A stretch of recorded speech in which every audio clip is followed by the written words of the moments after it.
राधे राधे भक्तजनों, आज आप सुनेंगे माँ तुलसी की एक साथ 5 कथाएं। माँ तुलसी का रोज पूजा करने से, उनकी जल देने से माँ तुलसी खुश रहती है और अपना भक्त को खुश रखती है। उनकी हरे भरे संसार को बनाए रखती है।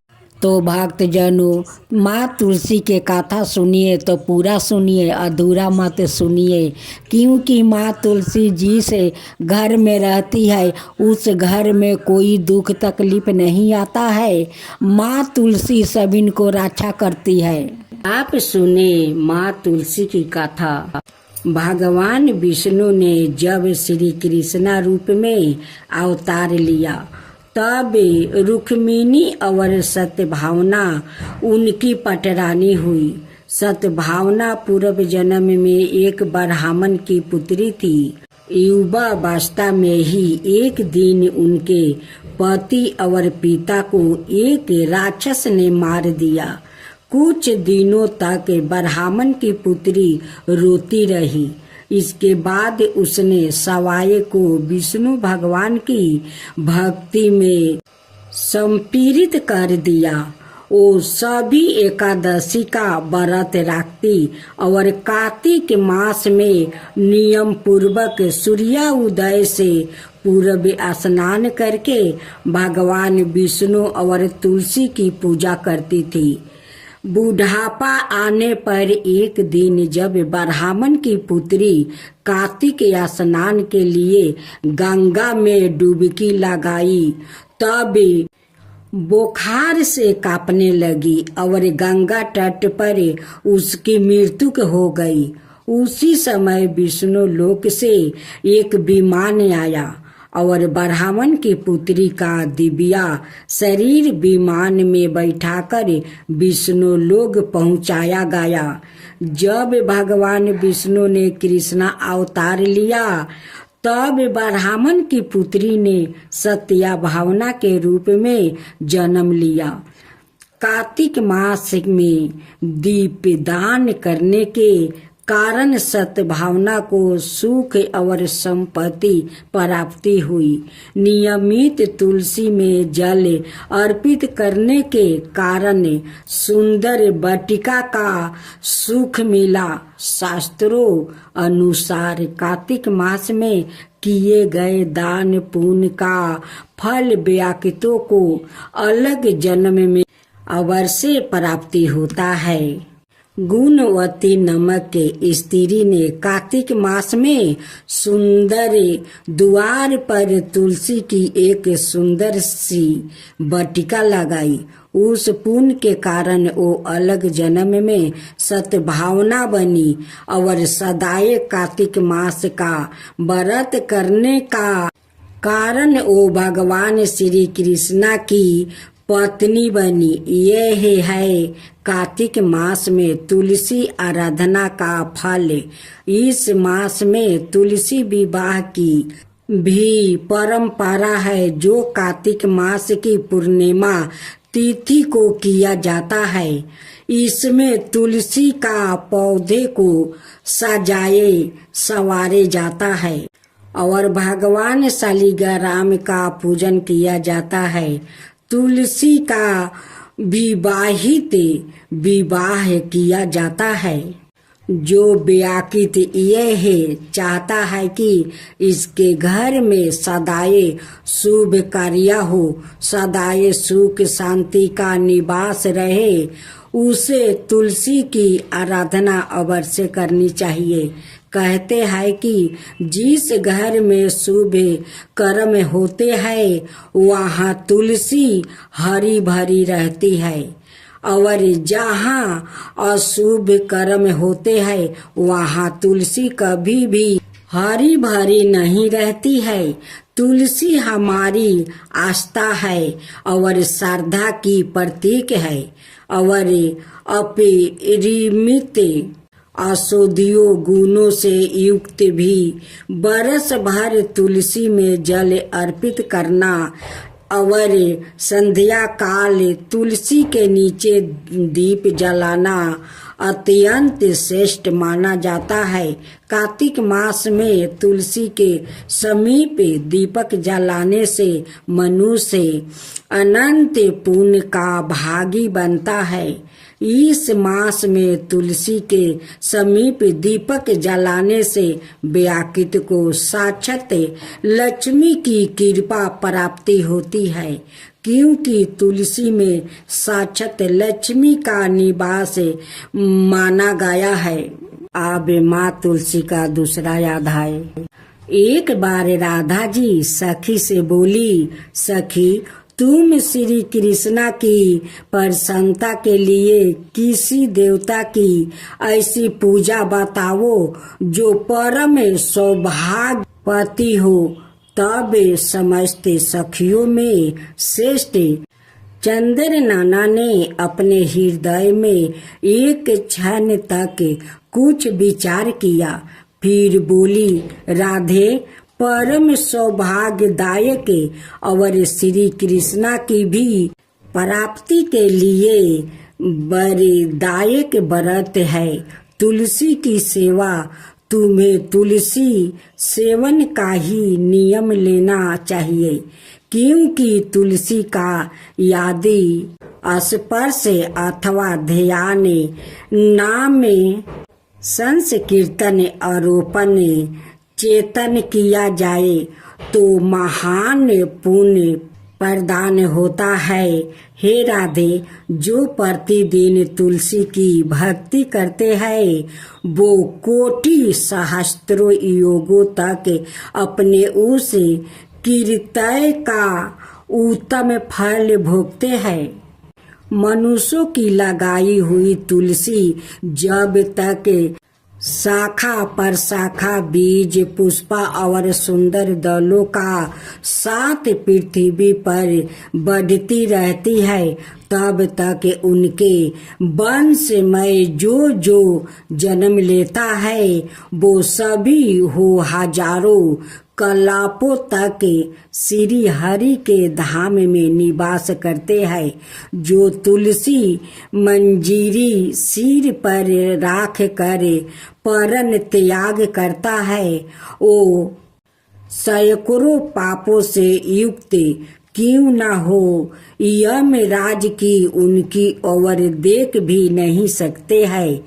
इस प्रकार चंद्र नाना की कही बात सुनकर परमेश्वरी श्री राधा ने साक्षात श्री हरि को संतोष करने वाले तुलसी सेवन का व्रत आरंभ किया और केतकी वन में 100 हाथ गोलाकर भूमि पर बहुत ऊंचा और अत्यंत मनोहर श्री तुलसी का मंदिर बनवाया, जिसकी दीवार सोने की जोड़ी थी और किनारे किनारे पद्म राग मणि लगाई थी। वो सुंदर सुंदर परने हरी और मोतियों के परकोटे से अत्यंत सुशोभित था। उसके चारों ओर परिक्रमा के लिए गली बनाई गई थी, जिसकी भूमि चिंतामणि से मंडित थी। ऐसे तुलसी मंदिर के मध्यम भाग में हरे फलों से सुशोभित तुलसी की स्थापना करके श्री राधा ने अभिजीत मुहूर्त में उनकी सेवा आरंभ किया। श्री राधा जी ने आश्वासन शुक्ला पूर्णिमा से लेकर चैत्र पूर्णिमा तक तुलसी सेवन व्रत का अनुष्ठान किया। व्रत आरंभ करने के उन्होंने प्रति मास पृथक पृथक रस से तुलसी को सींचा।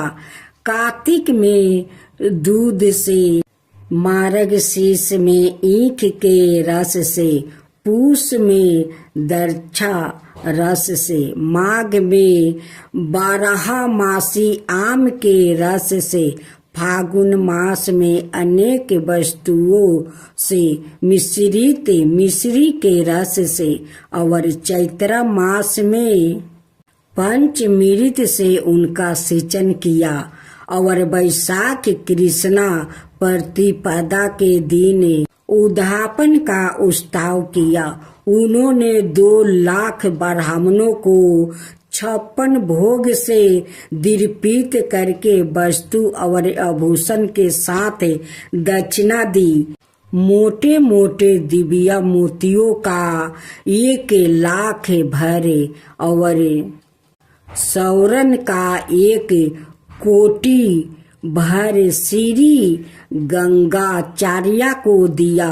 उस समय आकाश से देवता तुलसी मंदिर पर फूलों की वर्षा करने लगे। उसी समय सौरन सिंहासन पर विराजमान हरि प्रिया तुलसी देवी प्रकट हुई। उसके 4 भुजाएं थी, कमल दल के समान विशाल नेत्र थे। 16 बरस की सी अवस्था और स्वयं कांति थी। मस्तक पर हिमालय किरीट प्रकाशित था और कानों में कंचनमय कुंडल झलमला रहे थे। गरुड़ से उतर कर तुलसी देवी ने रंग वाली जैसी श्री राधा जी को अपनी भुजाओं से अंक में भर लिया और उनके मुख चंदर का चुंबन किया। तुलसी बोली, कालावती राधा, मैं तुम्हारी भक्ति से प्रसन्न हूँ। यहाँ इंद्रिया मन वृद्धि और चिंत द्वार जो मनोरथ तुमने किया है वो सब तुम्हारे सम्मुख सफल हो गया है। इस प्रकार हरि प्रिया तुलसी को प्रणाम करके वृष भानु नंदिनी राधा ने उससे कहा, देवी, गोविंद का उगल चरणों में मेरी आहुति की भक्ति बनी रहे। तब तथास्तु कहकर हरि प्रिया अंतर्ध्यान हो गई। इस प्रकार पृथ्वी पर जो मनुष्य श्री राधिका का इस विचित्र उपाख्यान को सुनता है वो भगवान को पाकर कृतायत हो जाता है। अब माँ तुलसी का 3रा अध्याय।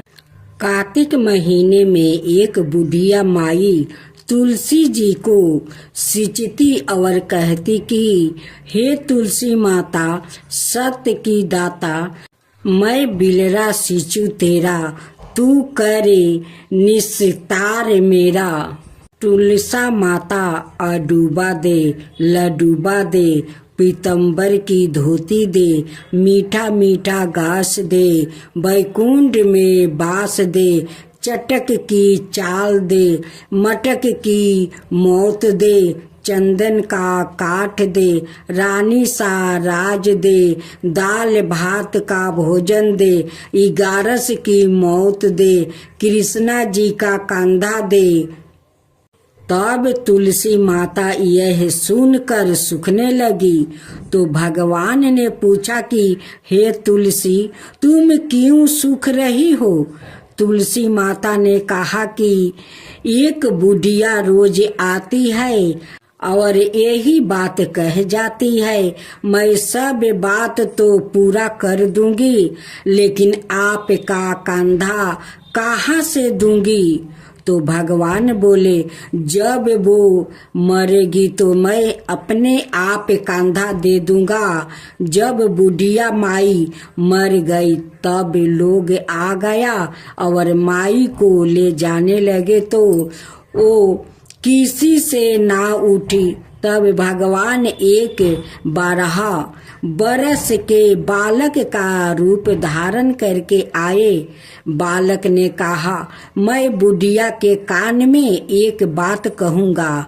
सबने कहा, तू भी अपने मन की कर ले बेटा। बालक बुढ़िया के पास गया और कान में कहा, बुढ़िया माई मन ही मन निकल ले, तू बिलरा सींच मेरा, मैं करूं निस्तार तेरा। बुढ़िया माई अडूबा ले लडूबा ले, पीतम्बर की धोती ले, मीठा मीठा गास ले, बैकुंठ का बास ले, चटक की चाल ले, मटक की मौत ले, कृष्णा जी का कंधा ले। यह सुनकर बुढ़िया माई हल्की हो गई, भगवान के कंधा दिया और बुढ़िया माई को मुक्ति मिल गई। हे तुलसी माता, जैसे बुढ़िया माई को मुक्ति दी वैसे ही सबको देना।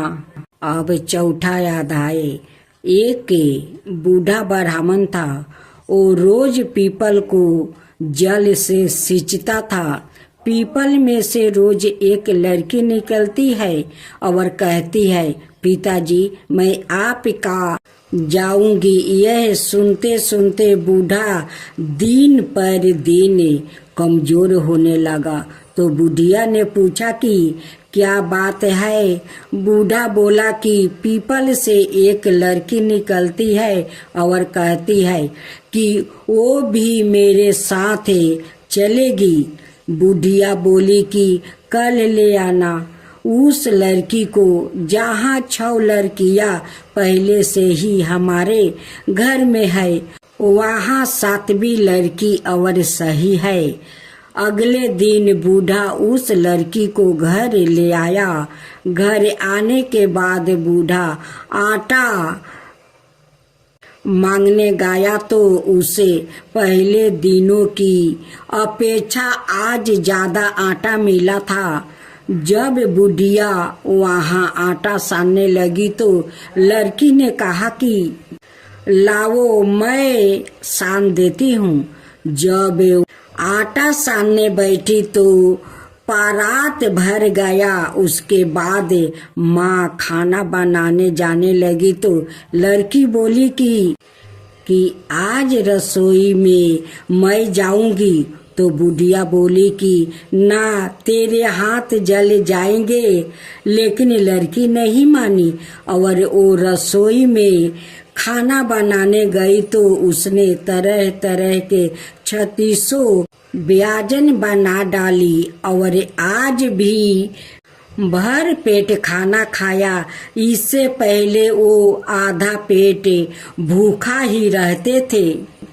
रात हुई तो बुढ़िया का भाई आया और कहने लगा कि दादी मैं तो खाना खाऊंगा। बुढ़िया परेशान हो गई कि अब खाना कहाँ से लाऊंगी। लड़की ने पूछा कि माँ क्या बात है। उसने कहा कि तेरा मामा आया है और रोटी खाएगा, लेकिन रोटी तो सबने खा लिया है, अब उसके लिए कहाँ से लाऊंगी। लड़की बोली कि मैं बना दूंगी और वो रसोई में गई और मामा के लिए 36 व्यंजन बना दिया। मामा ने भर पेट खाया और कहा भी कि ऐसा खाना इससे पहले उसने कभी नहीं खाया था। बुढ़िया ने कहा कि भाई तेरी पौनी भाजी है, उसी ने बनाया है। शाम हुई तो लड़की बोली कि माँ चौका लगा के चौके का दिया जला देना, कोठे में मैं सोऊंगी। बुढ़िया बोली कि ना बेटी तू डर जाएगी। लेकिन वो बोली कि ना, मैं ना डरूंगी, मैं अंदर कोठे में ही सोऊंगी। चाहे कोठे में ही जाकर सो गई। आधी रात को लड़की उठी और चारों ओर आंख फाड़ी तो धन ही धन हो गया। वहाँ बाहर जाने लगी तो एक बूढ़ा ब्राह्मण सो रहा था। उसने देखा तो कहा कि बेटी तू कहाँ चली। लड़की बोली कि मैं तो दलिद्रता दूर करने आई थी, अगर तुम्हें दूर करवानी है तो करवा लो। उसने बूढ़े के घर में भी आँख से देखा तो चारों ओर धन ही धन हो गया। सुबह सवेरे सब उठे तो लड़की को ना पाकर उसे ढूंढने लगे कि पवानी बेटी कहाँ चली गई। बूढ़ा ब्राह्मण बोला कि वो तो लक्ष्मी माता थी जो तुम्हारे साथ मेरी दरिद्रता भी दूर कर गई। हे लक्ष्मी माता, जैसे आपने उनकी दरिद्रता दूर की वैसे ही सबकी करना। अब सुने तुलसी माता की कथा। एक परिवार में ननद और भाभी रहती थी। ननद तुलसी की बहुत सेवा करती है, जिससे भाभी नाराज रहती है और गुस्से में उससे कहती है कि तेरी शादी में तुलसी ही बारातियों को खाने में दूंगी और तुलसी ही तुझे दहेज में दूंगी। इस पर ननद मुस्कुरा देती है। निश्चित समय पर ननद का विवाह हुआ और बारात घर पर आई तो भाभी ने बारातियों के सामने तुलसी का एक गमला फोड़ दिया और ननद के गले में मंजीरी की माला डाल दी। लेकिन यह क्या चमत्कार हो गया।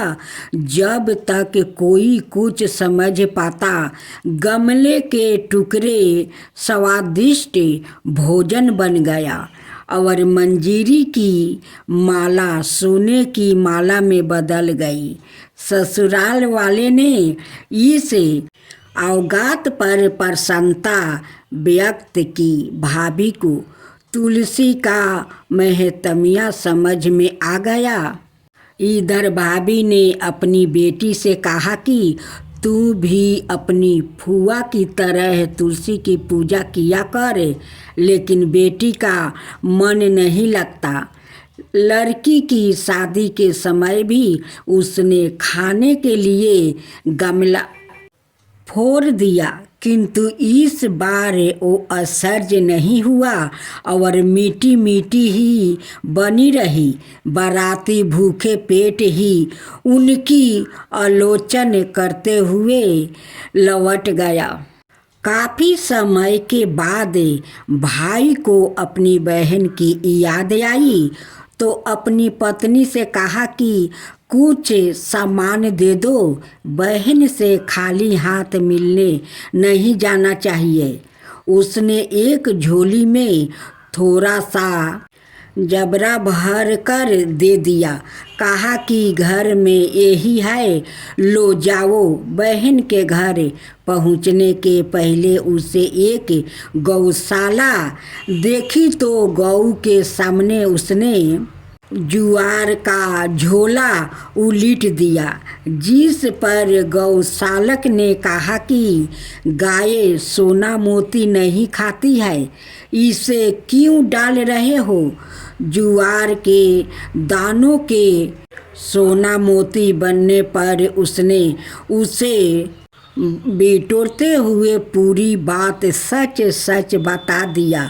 भाई को देखकर बहन बहुत ही प्रसन्न हुई।